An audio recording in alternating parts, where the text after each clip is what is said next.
Good morning again, everyone. As you know, I'm Alexus, and I'm glad to be moderating this panel today on extending the impact of student research. So student journals play such an important role because they give students space to ask big questions, share fresh perspectives, and contribute to conversations that matter. But publishing the work is only part of it. The bigger question is, how do we make sure that research actually reaches people, sparks discussion, and has an impact beyond the page? Um, that was what we're going to be digging into today. We have a great group of panelists here with different experiences and perspectives, and I'm excited to hear what they have to say. To get us started, I'll invite each panelist to introduce themselves. Okay, now you can hear me. Sweet. Okay. Hi, guys. I'm Daniel. I'm the editor-in-chief of the Globe, which is the undergraduate international affairs journal at the George Washington University. We publish articles on different international affairs topics and all that. Yes, Hi, everyone. I'm Dina. I'm the editor-in-chief of the Cleveland State Law Review, which is the main law journal at the Cleveland State University College of Law. And we also publish all kinds of topics in legal scholarship. It's really just like a broad general journal. There's no specific topic or anything like that.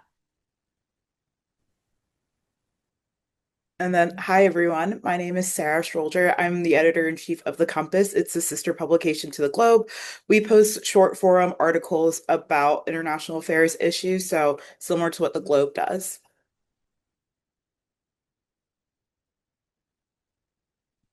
Thank you, guys. So my first question to you all is, what kind of experience do you have with student research?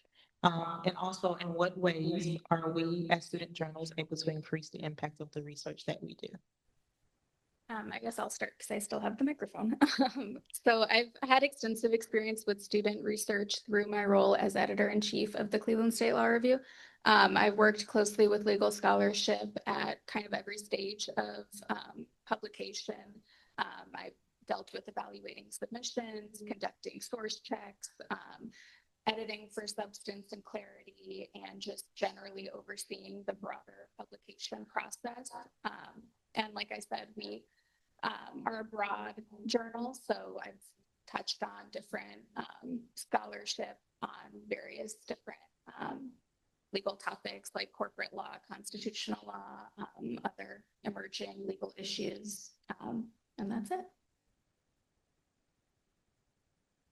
on a similar note, as editor-in-chief, I have the role of working with editors in terms, working with authors in terms of improving their papers, going through the quality and usage of their sources, alongside all the other aspects of being an editor at my level.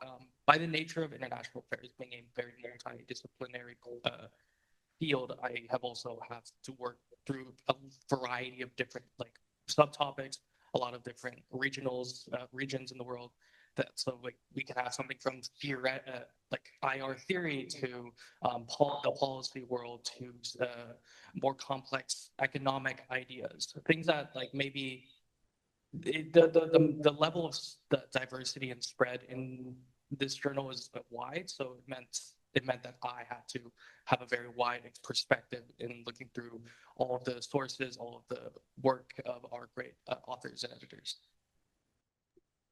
Yeah, in a similar note to Daniel, being in a short form publication, we don't allow a lot of room to expand on a lot of students' ideas because we do limit how many words they can put in their articles.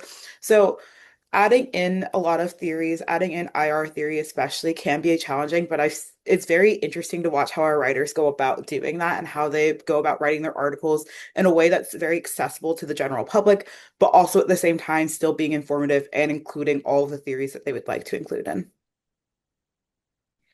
Before I ask my next question, I do also want to remind people online that if you have any questions that come up, to feel free to put them in the chat, and I'll make sure to ask those as well. My next question is, how can we all stay on top of new research and results in the current time of consistent change? Okay.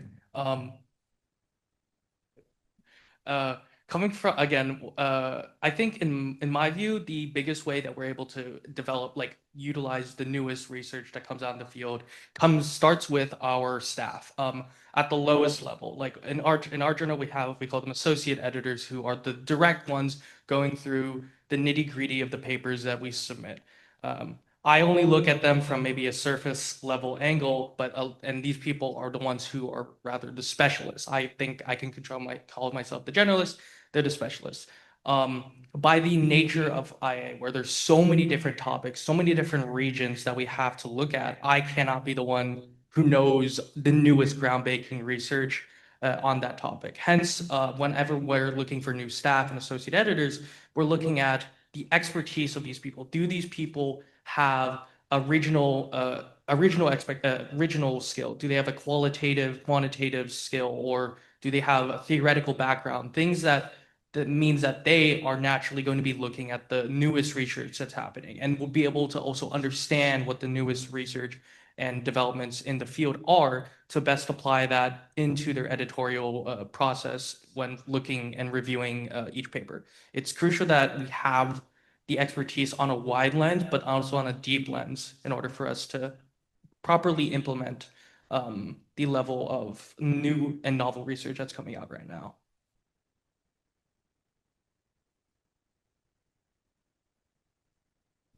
And I want to echo that. I think that it's really important to foster an environment of curiosity within the journal itself, and encouraging editors to flag emerging issues, and just kind of like staying on top of those things as they're reading through articles is really important, because like Daniel said, like as editors in chief, we're kind of just like the general flagging, like the big general issues, but the editors that look more closely at the articles are in a more unique position to see like the nitty-gritty issues that we might miss when we're going through articles. And I also wanted to add, I think it's important to just generally like regularly monitor news stories and things like that, monitoring SSRN uploads, and just following developments in courts and regulatory bodies and whatever is important to your specific journal. I think that's really important, and just generally staying engaged with scholarly academic conversations that are relevant to your field of study is important. Yeah, I agree with the previous two speakers. International affairs and I'm sure law in the same capacities are huge fields. There's no way to know everything that's going on all at once. It's a lot of things. And so encouraging my writers to just stay on top of news sites, and also challenging myself to stay on top of news sites, trying to be as informed as I can, but also acknowledging the limits that I contain. As these other two editor-in-chiefs has mentioned, we're just we have to know a general knowledge of what our specific journals are posting or publishing. And unfortunately, having all the information in the world is just something that's not very possible. Something else that I've been wanting to discover, especially with passing on my role as editor-in-chief to our new editor-in-chief, is exploring the depths of AI. A lot of writers like to use AI. A lot of editors like to use AI, especially when it comes to the brainstorming phase of figuring out what they want their article to be about. Our journal has taken a very firm stance on please no AI on your writing, no AI like when we publish it. We want this to be true to who you are and what your research can go through. And so trying to figure out how we can balance not having this infinite amount of knowledge, but not turning to AI at the same time. AI also tends to make a lot of mistakes. And yes, we are human. We make a lot of mistakes too. But I would rather those mistakes come from one of my writers, one of my editors, even myself, than from an AI chat box.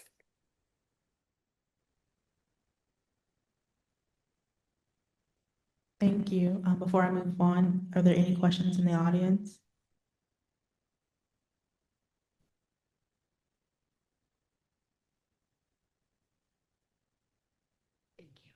Okay, question for any of the panelists, but I'm thinking about like your domains of each panel. You have international relations and affairs, you have law. Sarah, I'm so sorry, I don't remember what your journal focuses on, but can you tell us? I'm sorry, just remind. It's international affairs. It is also in there. Okay. And I, especially with us in DC, it's just gotten really heightened in the political space. So I'm just wondering if there's any articles you've had to say, like, this is overly what we can publish. This is beyond our capacity to kind of meet our university where we're at. I heard you say you want to always foster a sense of creativity with your writers, but are there any like kind of boundaries that you're like, all right, we have to kind of settle here? Maybe critiques of our administration, so on and so forth, and how that's affecting the international space and law. I mean, I personally haven't run into this issue too much. I think just the nature of legal scholarship, it kind of takes a while to develop a paper. So any like recent issues will probably be an issue for the next editor-in-chief to deal with, thankfully. I have had a couple of not necessarily like political commentary papers, but I have had a few instances where I just make like a little nudge to the author, just like, hey, maybe we could phrase this in a different way that just maybe doesn't sound as polarizing. So I think that's a good way to do it. But obviously, when you have a paper that's entirely about politics and critiquing one side versus the other, I think that would be a bigger issue. But I thankfully haven't had to deal with that yet. So. Yeah. I guess on that note, by the nature of IR, it's a very politically oriented topic, naturally. So I can't say we have like an article that might have like explicitly been problematic in terms of like we were having legal issues around it, but we have had articles in the past where we think there are sensitivity issues. The sensitivity is, I think, the best we can describe it, where we find in the paper they're using terms or phrasing that we don't think is conducive to academic thought, and it's just simply not professional and has its issues. But I think also to touch on a point about how the ever-changing scope of politics, we often have found trouble in that midway through like a semester-long research project, something dramatically happens in the news that kind of like significantly shifts what the paper becomes. I had that personally when I wrote a paper on what a future Biden administration was going to look like, and then Kamala Harris won the nomination. So in that kind of situation, where we have to balance both the quality of the article as well as making sure that we can make the publication deadline, we're working on like some soft SOPs on those scenarios in where we want to basically kind of provide a disclaimer, so to speak, in which, hey, this piece was written at a certain time, and and to better explain the, I guess, like inaccuracy that a paper will have, but of course, like it's more so to the point that they'll address the inaccuracy, but not to the level that we may hope, simply due to the time constraints of publications. Yeah, on a similar note, the international affairs, as Daniel mentioned, the international affairs sphere is always changing, and global politics in general is always going to be polarizing. I've definitely had writers before have varying ideological standpoints. I've had writers who have disagreed. I've published articles where both writers were coming from both sides of one story, and at the end of the day, my goal is to make sure that I'm giving a free and unbiased chance to all my writers. If there is some academic work that they would like to publish and it is backed up by solid research, I don't want to deny them that opportunity of giving them that opportunity to publish their work. And I think in that sense, when I first took on this role, was having to figure out how to put my own biases apart. I've definitely read articles before where I'm like, I just simply do not agree with you on a fundamental part. However, they have so much research to back it up, and they have made such a great point. They've made such a great argument. I can't just deny that article. But definitely, I've had to have a few sit down conversations with a few of my writers saying that, yes, you have provided me such a great article and such great research. However, you also knowing the side of the story, it's a very sensitive issue. So having to work with both sides of one story, whatever story that might be, whatever geopolitical issue that might be, having to make sure that both any writers have that opportunity to present that information and making sure that myself remains unbiased, but also at the same time making sure that we are being sensitive and that we are making sure that we are spreading positivity and that all of these writers are not coming down on one sort of issue in a way that could really hurt someone else.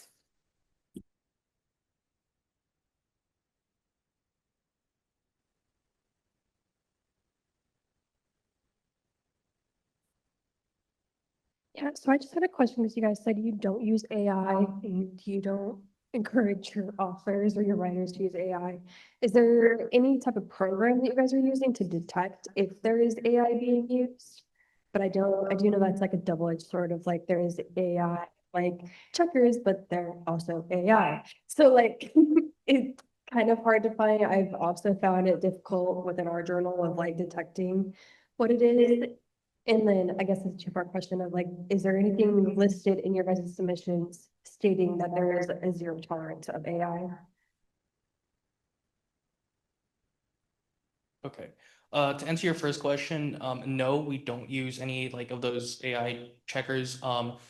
By the inherent technological issue that there are a lot of false positives that come from it, and I do not want to be the person who accuses someone of using AI, even if they absolutely didn't. The only AI we allow here at the Globe is like Grammarly, so we very much have a strict view on the usage of AI in your publications. In terms of like actually looking if an author use AI, I think that there's a term called like AI voice, where you can kind of tell if you're a human that this doesn't, it's hard to describe, but it just doesn't feel as natural and it doesn't feel like a real person wrote this. And we trusted upon our associate editors to find that out for us. Could you remind me your second part of your question? Yeah, I was just wondering if there's a zero tolerance listed on your guys' submissions, or if like you mentioned AI in your submission guidelines. Yeah. We don't have it brought like publicly on our submission form. However, when we do contact authors who we wish to move forward with in the review process, we do provide them with a standard document that also includes an AI policy that we've made under my predecessor's administration. I think actually, now that you mention it, it would be beneficial to put the AI policy at the front. But that's a lot. We also do not have any like specific thing in our submissions guidelines saying no AI. I think part of that is just like a little bit of maybe like naive thinking where like it's mostly like law professors that are submitting to our journal. So like we would hope that they're probably not using AI. But we do also, our editors go sentence by sentence to check that all of the sentences are supported by the sources that are being cited. So that does kind of have some kind of like buffer from publishing any like AI hallucinations or anything like that. So there's like a slight check there, but we don't use like a general AI checker. And we also do not, like I said, have anything in our submissions guidelines, but we'll probably add that now that you mention it. So thank you. Also, on the same note as my previous two speakers, we do not have something in our publication. When someone submits an article to us, we don't have anything outlined there. But also on a similar note to Daniel, we don't use any AI checkers because as it was mentioned, it's a double-edged sword. Why would I use AI to check to see if something else is AI? I do really put a lot of trust in my managing editors, my associate editors, and of course myself having to look through all these articles. You can definitely kind of tell sometimes when there's an AI voice. And in the same note as what Daniel said, I would never want to accuse someone of writing an AI. I've personally been accused of writing an AI, and that has really, it puts a lot of stress on a person, especially when you're like, well, this is just how I write. Like you can go back to all of my work leading all the way back to high school. This is how I've written since I started writing. And I never want to put that pressure on someone. But when we kind of flag something, when it's like, okay, it does seem like an AI voice is taking over here, we do have a sit down conversation with the writer and we do kind of converse about how they went about their writing process and figuring out what we can do to improve this article. I like to give every student, if they are submitting to the Compass, an opportunity to publish. And so making sure that students have an equal opportunity to do so. So having those sit down conversations is something that I've seen that's been very beneficial. Oh, so- Hi, I have a couple of questions. One is for all of you. Do you have editorial reviewers, critical reviewers of your submissions for content? Yes, so at the first stage, we have articles editors that read all of the submissions that are sent to the journal, and they're the ones that make publication decisions as far as which articles we're going to accept for publication. And then we have executive editors that then read through the entire article and make suggestions for added footnotes or just general clarity, edits and things like that. And then I personally do 3 reviews of the entire article, including footnotes and everything above the line as well, for clarity, substance, all of it. So we have several layers of review.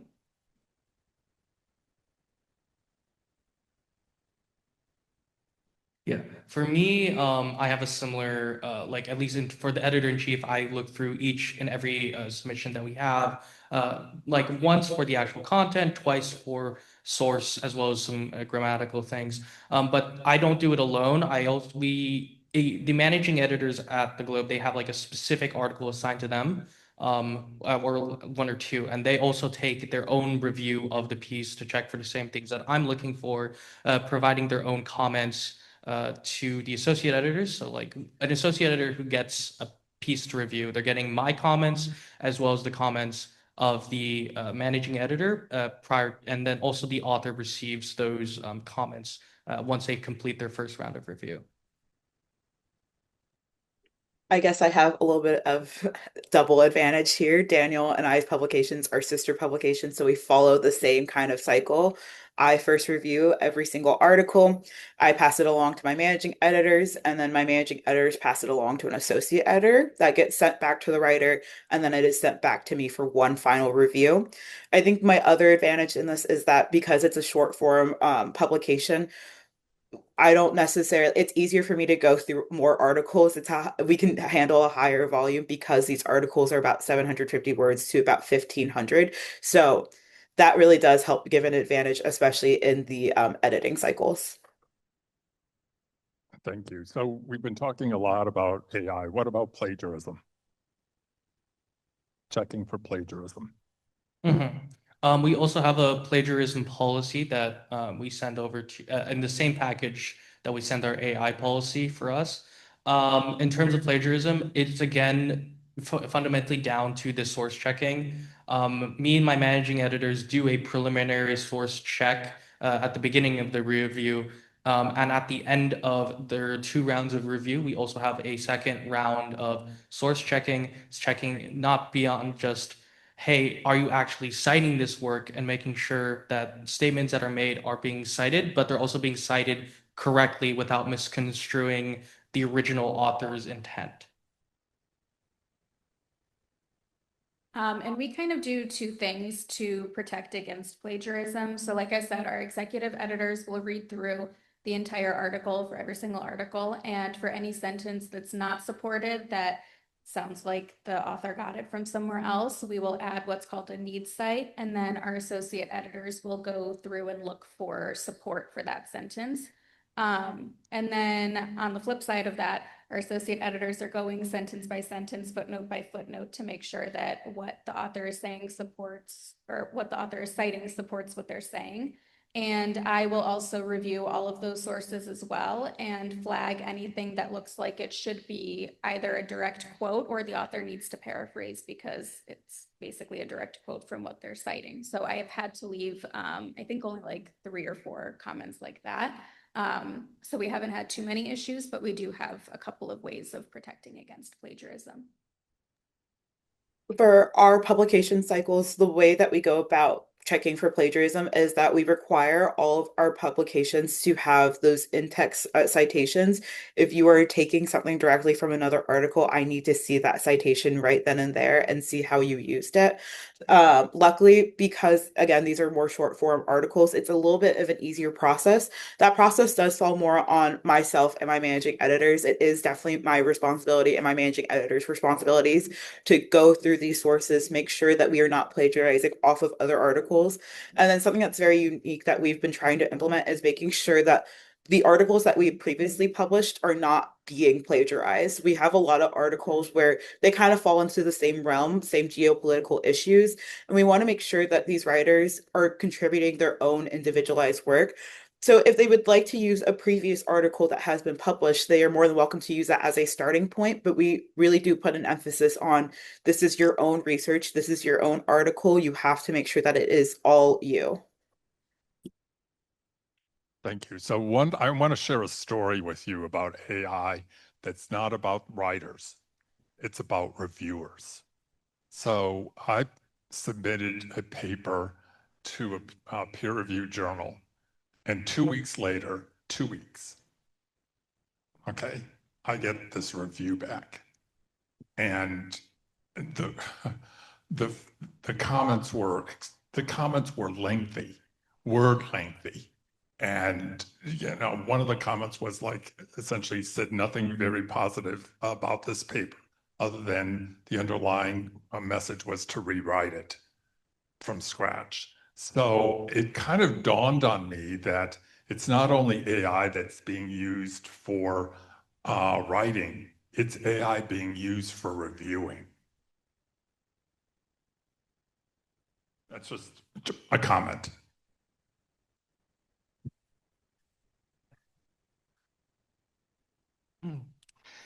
Just a reminder for people online, you could put questions in the Q&A on Zoom.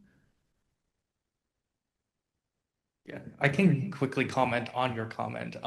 We do also have AI policies for reviewers. As I mentioned, the only AI that's allowed to be used is Grammarly, which the extent to which that can be used to actually create problems is limited. I hope that you agree on that. So we specifically push them not to use AI for, I think, the reasons you mentioned. I want a human to look at my piece rather than a machine that blobs out a bunch of nonsense, and that a human actually put the time in to sit down and read and think critically about the piece. Thank you. And continuing on the idea of reviews and the ever-changing environment, I was wondering what you guys think about the double-blind reviews that are used very widely now. Would you say they're more effective, less effective? And do you feel like this should be a standard or there's a better way to review papers?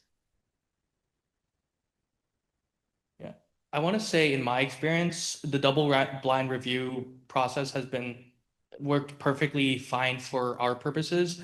I think the biggest challenge that we found in terms of the double blind review is just it's a lengthy process. And so Sarah can speak on this more, but when we needed to have a quick turnaround time on things, it does become a slight challenge, but I think in my view, it is worth it for the Globe's purposes that writes long form stuff to be using the double blind review, especially in this like very politically charged and related topic of IA. I think having this process is important because of just how inflammatory some feelings towards whether that be policy, whether that be analysis of geopolitical events and all that, how inflammatory it can become in the viewpoints of both authors and associate editors. So having that like kind of blindness kind of alleviates any bad blood that you might feel about when you read a paper.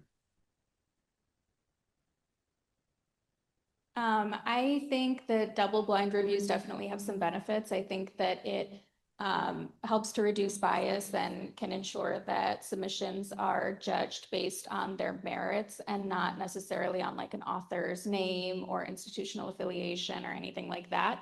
That said, law reviews typically use a different kind of a model where submissions editors are aware of who is writing a paper and their institutional affiliation, and it generally goes through 2 rounds of reviews, but the second reviewer also sees all of the comments from the first reviewer, so it's not necessarily like that same blindness that you get.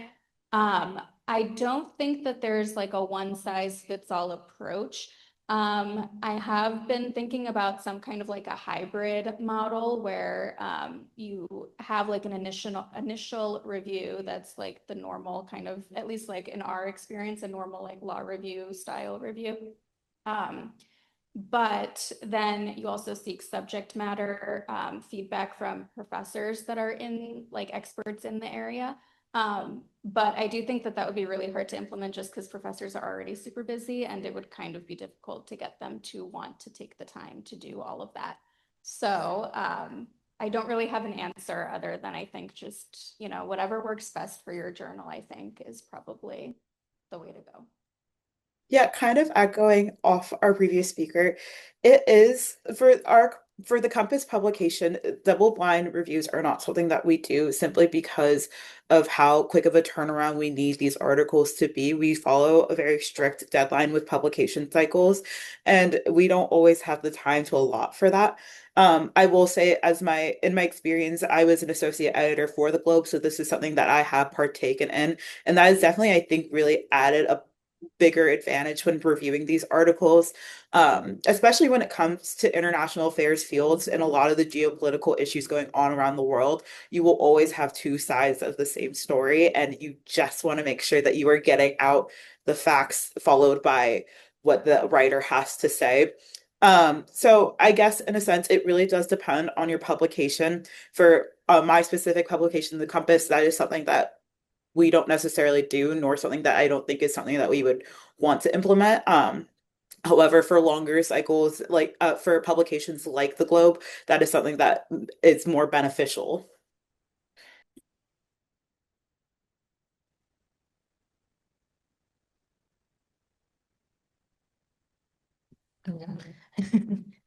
Thank you so much to the panelists. We have time for one more question. And this question comes from online and it perfectly segues us into our close. Can you repeat the name of your journals again? I would love to read more about your publications. And in that, could you also let us know where we can find you if you want to know more? Yeah, so my journal is the Cleveland State Law Review, and that is again like the main law review journal for the Cleveland State University School of Law. We have a LinkedIn, and it's just Cleveland State Law Review. We also have an Instagram, but we don't really use that very much. So like honestly, just go to the LinkedIn. It's probably going to be a better bet. And we also have a website, again, Cleveland State Law Review, where we publish our articles online as well. So you can read everything for free. Yeah, similarly, you can just like look, we have a website, the Globe GW, where you can read all of our pieces. The Compass is also published on that. I will preface this with we are currently working on some major website changes, so hopefully you'll still be able to access it, but I think as long as you look us up, the Globe, you'll be able to find us. We're affiliated with GW. We also have a LinkedIn and Instagram. On the flip side, we don't really use the LinkedIn that much. We tend to use the Instagram much more, GW the Globe. But yeah, I would love if you guys ever have the time and want to read our work, I'm happy to hear that. And then, yeah, Let me- like Daniel said, the Compass is under the Globe. So anytime you need to look up the Compass, just look up the Globe GWU. I'll just add also that on our conference website for the symposium, there is a document below the schedule that has all the journalists speaking and links to the journals. That's great. Thank you all. Thanks for the great session and thanks for moderating, Alexus.